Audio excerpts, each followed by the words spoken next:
যার কথা মতো নামাজ পড়বো তার কথা মতোই রাজনীতি করব, যার কথা মতো হজ করব, যাকাত দিব, তার কথা মতো পার্লামেন্ট চালাবো, যার কথা মতো হজ করব, যাকাত দিব, সেজদা দিব, তার কথা মতোই বঙ্গভবন আর সেক্রেটারিয়েট চালাবো। যাকে মানি, যে আল্লাহরে সেজদা করি সারা জীবন, যে রসুলকে মানি আমার নেতা হিসাবে, রসুল হিসাবে, সে আল্লাহ এবং রসুলের হুকুম অনুযায়ী আমার কোর্ট কাছারি আদালত শিক্ষাঙ্গন চালাবো। এটা যদি চালাই তবে আমি মুমিন, আর যদি না চালাই, সন্দেহে যদি নিপতিত হয়ে যায় যে কোরআন থাকবে মসজিদে, আমার পার্লামেন্টে কোরআন ঢুকতে পারবে না।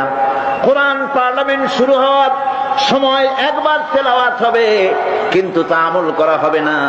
অনুষ্ঠানগুলি শুরু হবে কোরআন দিয়ে, কিন্তু তা আমল করা হবে না।